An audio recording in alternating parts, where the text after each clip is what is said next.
Good morning, everybody. I'm Tim O'Brien. I'm the senior executive editor of Bloomberg Opinion, and I am joined today by a Wonder Woman, Shannon Watts, who is in her car at the airport in San Francisco because of some plans gone awry at home this morning, but she's still pulling this off, and I'm deeply grateful. The reason Shannon is with us today is because she is one of the country's premier activists around gun control. She is the founder of Moms Demand Action, a group that corralled women nationwide to advocate for gun safety, that happily produced results in 2022, which we will get to. But the proximate reason why I asked Shannon to join me today and to converse with all of you is because we've had a recent raft of high-profile gun violence involving former President Donald Trump. He was shot at in Butler, Pennsylvania in July, and on Sunday, the FBI and the Secret Service apprehended a shooter outside his golf course in Palm Beach. And one of the reasons I said to Shannon that I wanted her to come and discuss all of this with us was because I wanted to focus the discussion on what really ails us, in addition to, I think, political polarization, which has been pointed to as the thing that really is undermining us.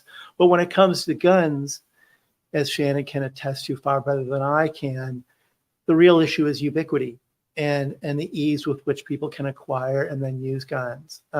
So Shannon, I'm really grateful that you're here today. And thanks for joining me from your cockpit there.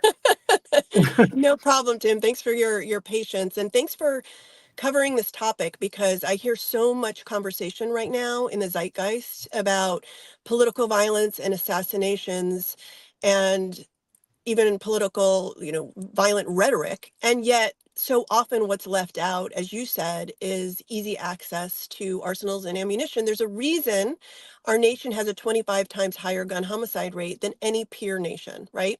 We know that's because we've given 400, some say 450 million guns to civilians, no questions asked. And, I thought it was really interesting the other day when everyone wanted to know right away what the potential assassin, the second potential assassin's political history was. The political leanings of a would-be assassin are less important than the political leanings of the lawmakers who allowed him to have access to an AK-47. That's the conversation we should be having.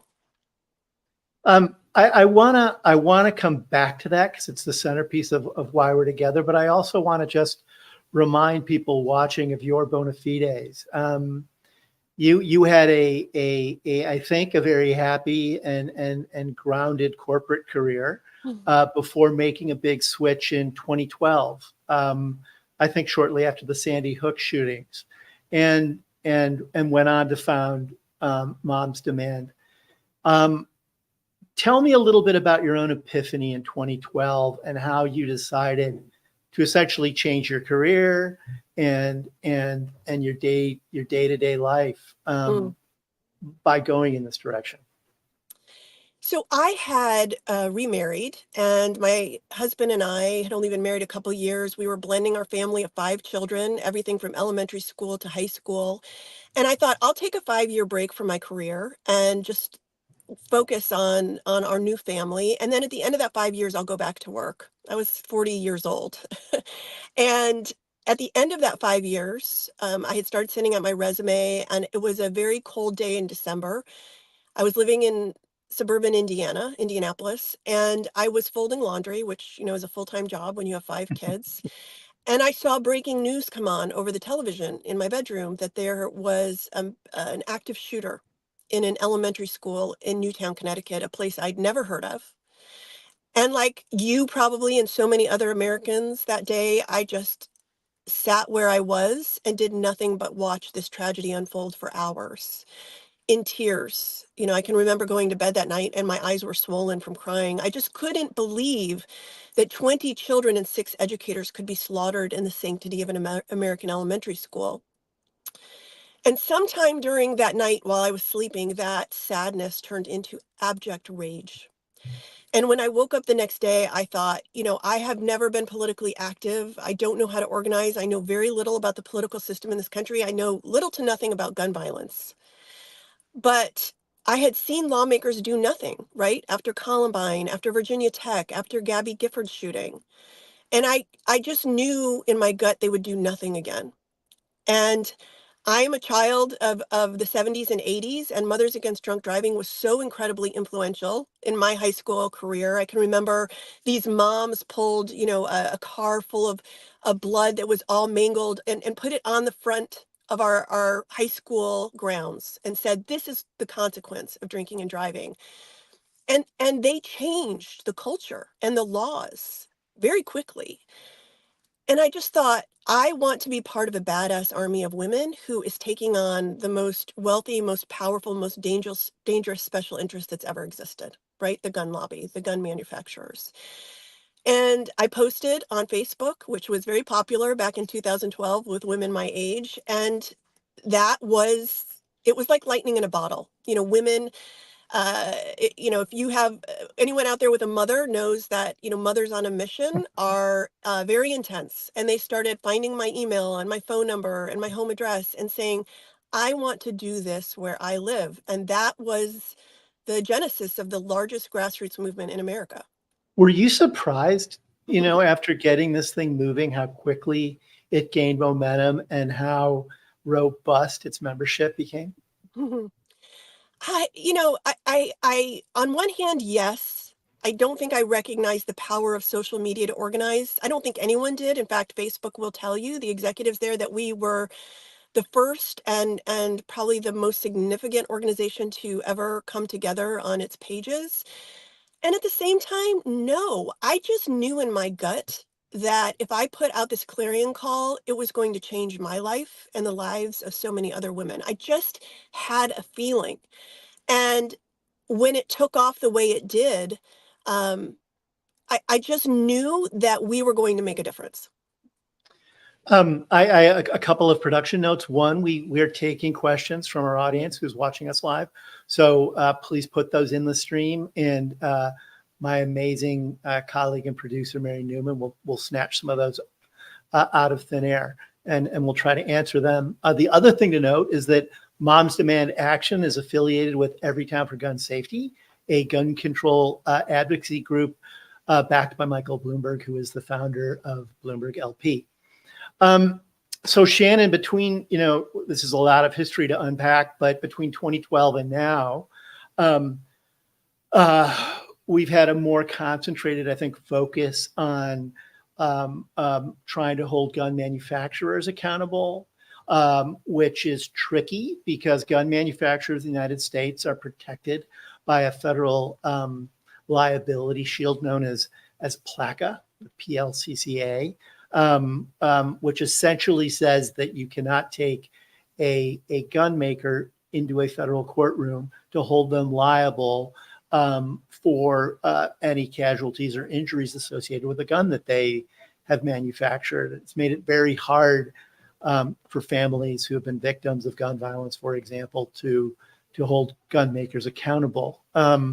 We reached sort of a watershed across a number of scenarios in 2022 when the Sandy Hook families successfully got a verdict against Remington, the maker of the Bushmaster rifle that was used in the Sandy Hook shooting. They got a settlement for more than $70 million. Remington at that point was bankrupt, so the insurer ended up having to pay that fee. But it was the first big fee lodged against the gun maker, and it was because the families took them to court in state court in Connecticut and essentially found them liable for violating marketing laws in the state of Connecticut. In that same year, in 2022, Moms Demand was behind a successful piece of bipartisan legislation that passed. It was, I think, the first significant gun control legislation in about 26 years. Tell me a little bit, because that, I think you would probably regard that as one of your signature achievements, right? Yes. So just to give you some context, when I started Moms Demand Action in 2012, about a quarter of all Democrats in Congress had an A rating from the NRA. Today, none do, right? So that is a seismic shift in American politics. And the way we did that was to create a grassroots army, not unlike the gun extremists who were able to make calls and send emails and create all this noise, right? A very vocal minority in this country to kind of make lawmakers afraid. When Democrats saw this army of women in red shirts who would have their backs if they voted their conscience, they were able to loosen the grip of the NRA on Congress and state houses.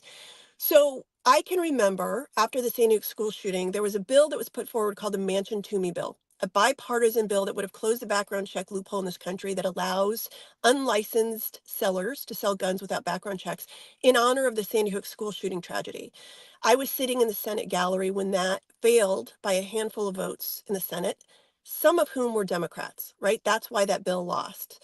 So flash forward to 2022, after the shootings in Uvalde and Buffalo, we kind of thought there was a snowball's chance in hell that we would be able to pass federal legislation we never had before, no matter how horrific the shooting had been. Republicans stood in the way. But something really interesting happened, which was we had created this huge grassroots army that was by now twice the size of the NRA. And I wish I could say Republicans had a change of heart and mind. What really happened was that Mitch McConnell saw polling that showed they would get absolutely massacred in the midterm elections if they did not do something on guns. So Mitch McConnell whipped the votes. We put pressure on them. Obviously, we had rallies and marches and showed up at the Capitol and had in-district meetings. And sure enough, Mitch McConnell got 15 Republican senators to vote in favor of the Bipartisan Safer Communities Act that you mentioned, the first federal legislation to pass in a generation. And what was so interesting to me was after the Manchin-Toomey bill failed, Heidi Heitkamp, a Democrat, said the reason she voted against it was because she was hearing from her constituents 8-1 against voting yes. When the Bipartisan Safer Communities Act passed, uh, a Republican senator from Indiana said he was going to vote for it because he was hearing from constituents 10-1 in favor. I mean, that is a significant shift in just a decade. And I believe it is the future. This will happen eventually. We will have gun safety and sanity in this country. But sometimes these incremental changes are what leads to revolutions.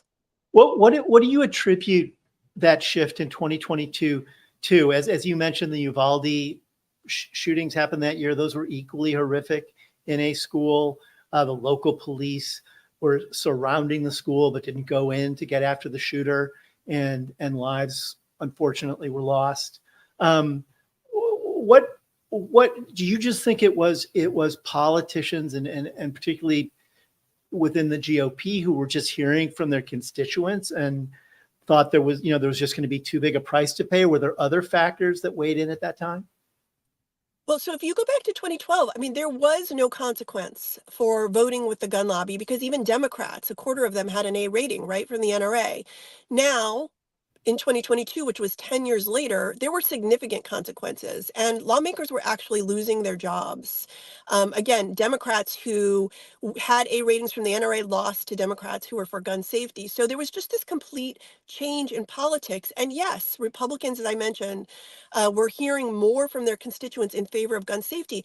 We talk about this issue sometimes as though it's polarizing in the American public. Nothing could be further Right. from the truth, right? Anywhere from 70 to 90% of Americans support gun safety, everything from background checks to red flag laws to disarming domestic abusers to even an assault weapons ban, right? It's it's it's only polarizing in Congress and some state houses among lawmakers. And that is And because go ahead. I'm sorry. Keep going. that's because of the dollars that are involved, right? These Republicans are afraid of being primaried. So we're seeing this shift and the fact that we were able to pass that legislation and no one's guns were taken away. I mean, I think that is an important next step to passing even more legislation at a federal level eventually. Um, this offers a nice segue to a question from our audience. But as you pointed out, the gun lobby is powerful. It's most famously and notably represented by the NRA.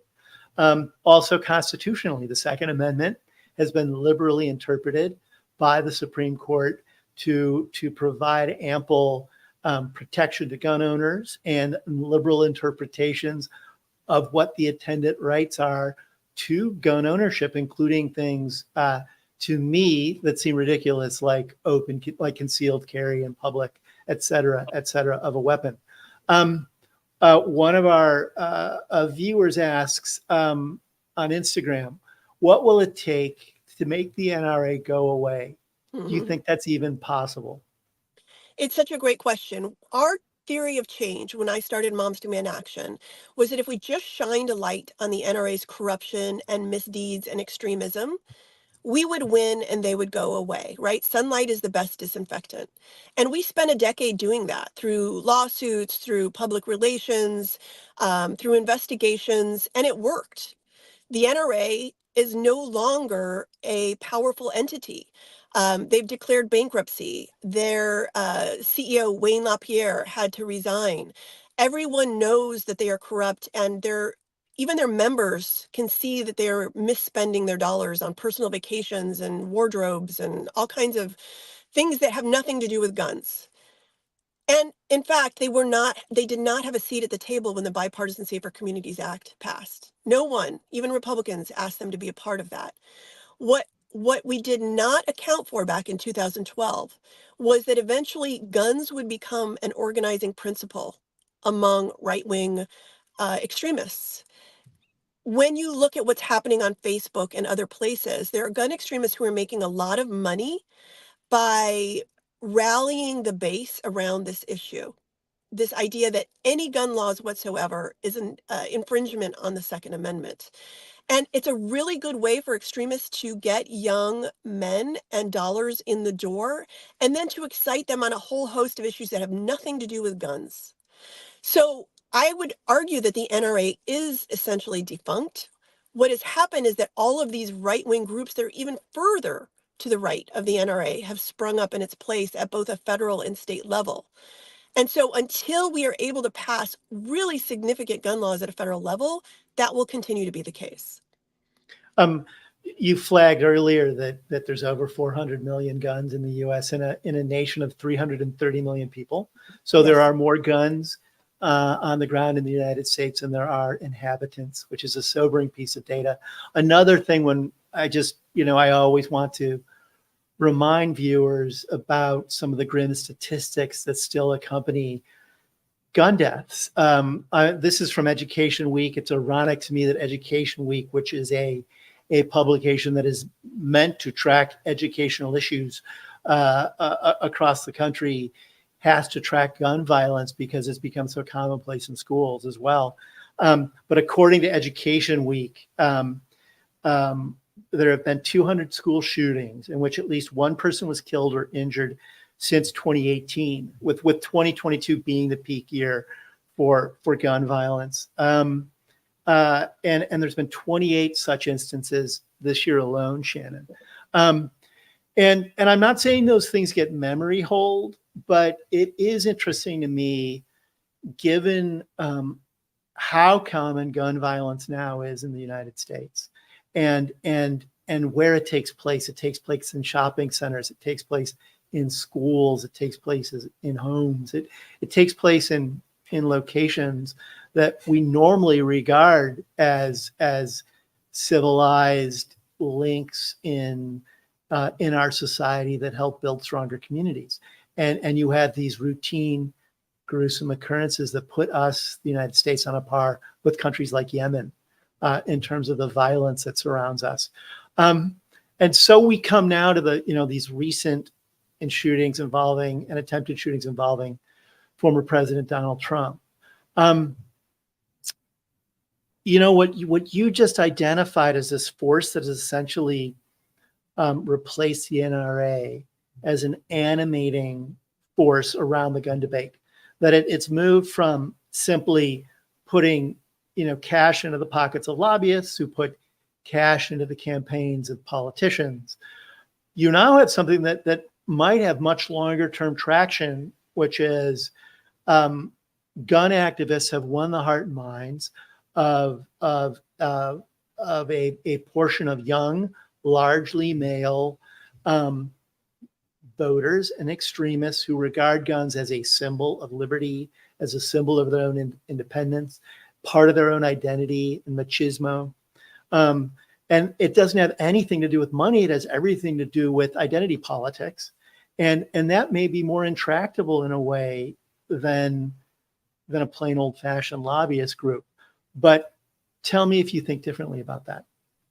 I don't disagree. I think the question about how do we change the culture is really complicated.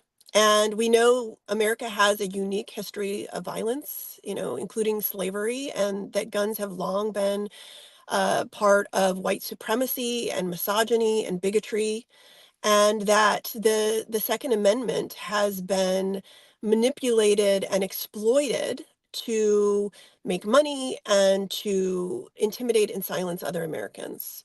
And it's up to us, I think, as Americans to hold lawmakers accountable for the culture that has been created. I think a big part of the solution is when Americans see stronger gun laws work. And look, America's a petri dish, right? We have these state borders, but obviously they're porous, and guns cross them as easily as cars do. So essentially, we're all only as safe as the closest state with the weakest gun laws. But when we look at America, it has become very polarized, not just politically, but also in terms of its gun laws. So red states that have weak gun laws, and they're getting weaker, have higher rates of gun violence and gun death. Blue states with strong gun laws have less gun violence and less gun death. This seems intuitive, but the data bears it out. And we can also now just start to see the effect of the Bipartisan Safer Communities Act, and it is saving lives. Not just the stronger laws, but also unlocking dollars for community violence intervention programs, which are making a huge difference in city centers.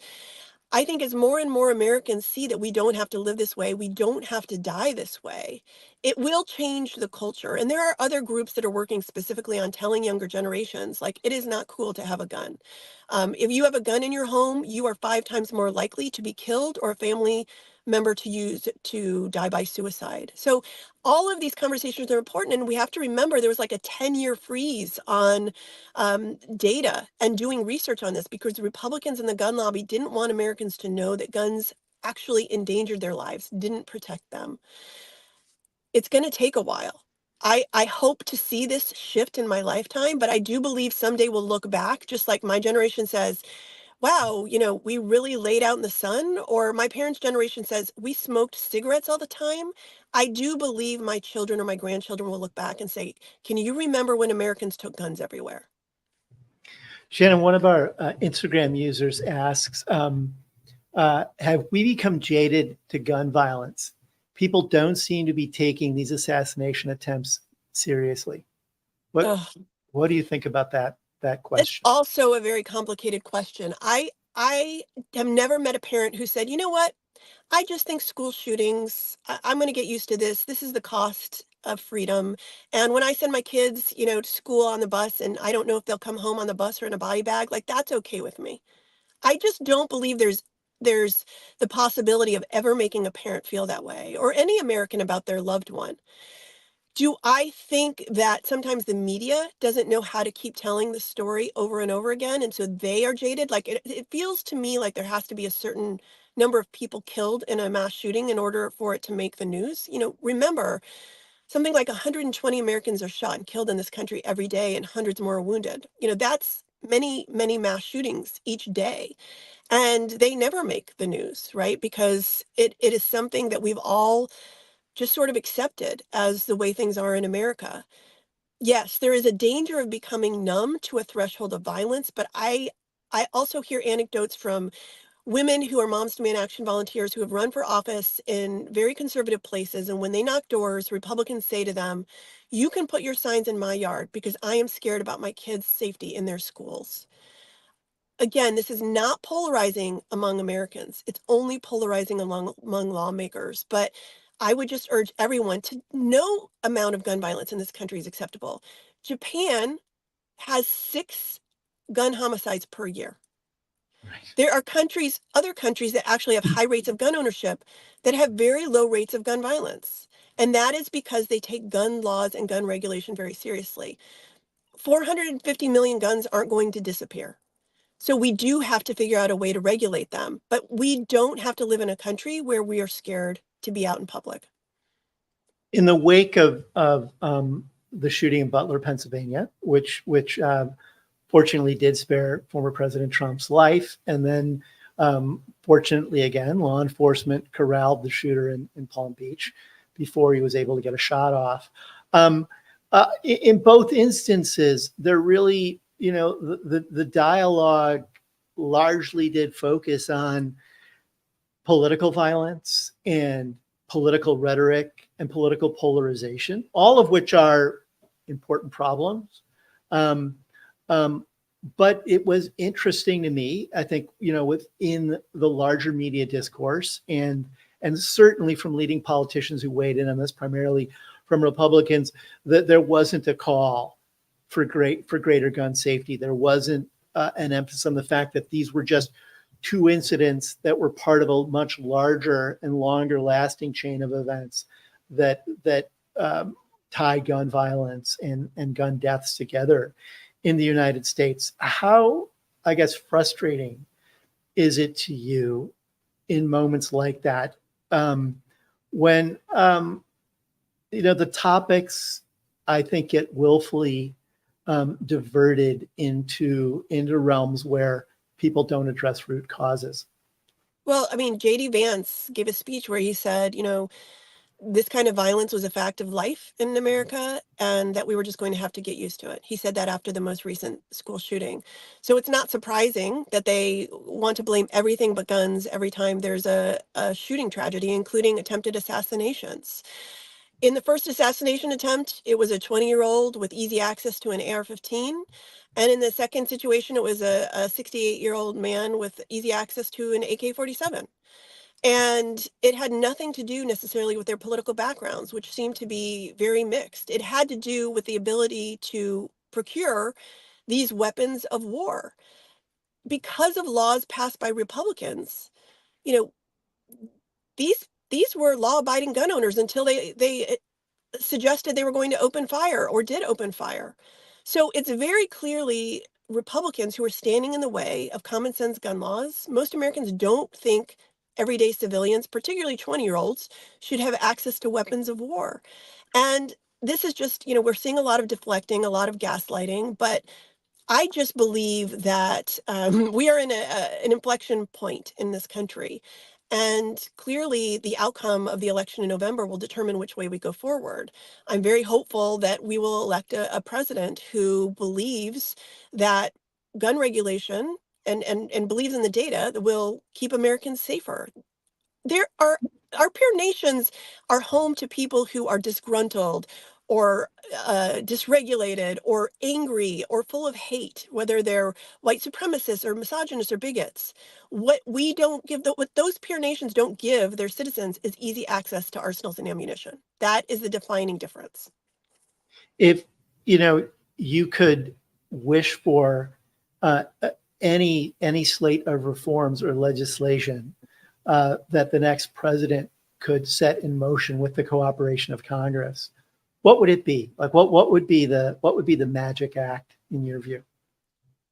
Well, the data tells us that, right? And so the data shows us that if you want to have a strong gun safety system, its foundation has to be that there's a background check on every gun sale.